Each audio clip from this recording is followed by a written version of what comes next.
Shalom, terima kasih sudah meluangkan waktu sejenak di tengah kesibukan Anda untuk duduk, mendengarkan serta merenungkan kebenaran firman Tuhan.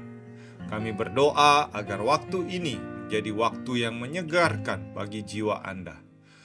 Topik renungan kita sepanjang minggu ini adalah iman timbul dari pendengaran. Bagian firman Tuhan yang menjadi fokus perenungan kita adalah Efesus 1 ayat 13, terjemahan baru 2 yang berbunyi demikian. Di dalam Dia, kamu juga karena kamu telah mendengar firman kebenaran, yaitu Injil keselamatanmu. Di dalam Dia, kamu juga ketika kamu percaya, dimateraikan dengan Roh Kudus yang dijanjikannya itu.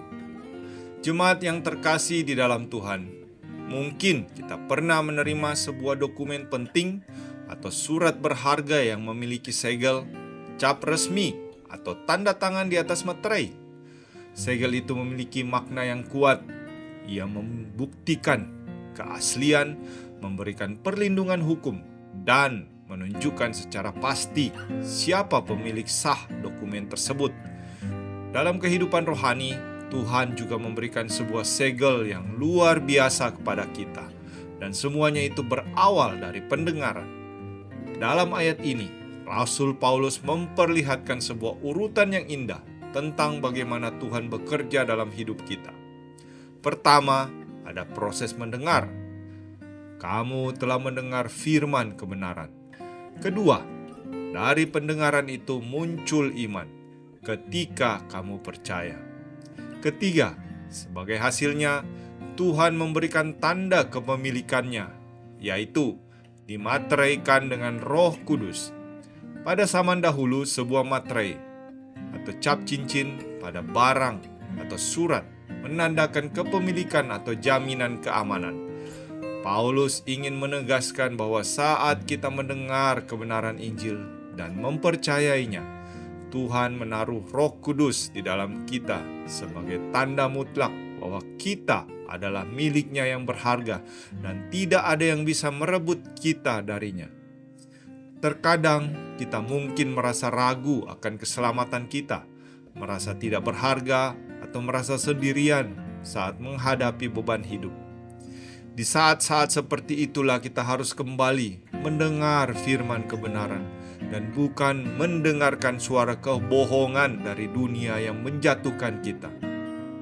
Semakin kita mendengarkan kebenaran Tuhan, iman kita akan semakin diteguhkan. Kita akan terus diingatkan bahwa kita bukan lagi milik dunia, melainkan milik sah Tuhan yang telah dicap dan dijaga oleh Roh Kudus. Kehadiran Roh Kudus di dalam kita adalah jaminan nyata bahwa janji Tuhan bagi masa depan kita itu pasti. Mari kita renungkan sejenak.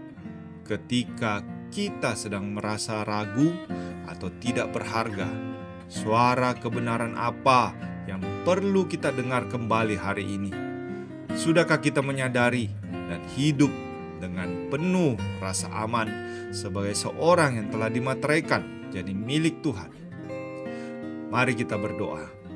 Tuhan Yesus, kami bersyukur karena firman kebenaran-Mu yang telah kami dengar membawa keselamatan bagi kami.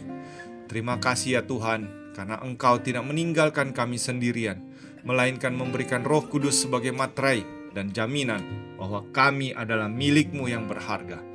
Tolong kami agar selalu mendengarkan kebenaran-Mu, sehingga iman kami tidak mudah goyah oleh kebohongan dunia ini. Dalam nama Tuhan Yesus kami berdoa. Amin.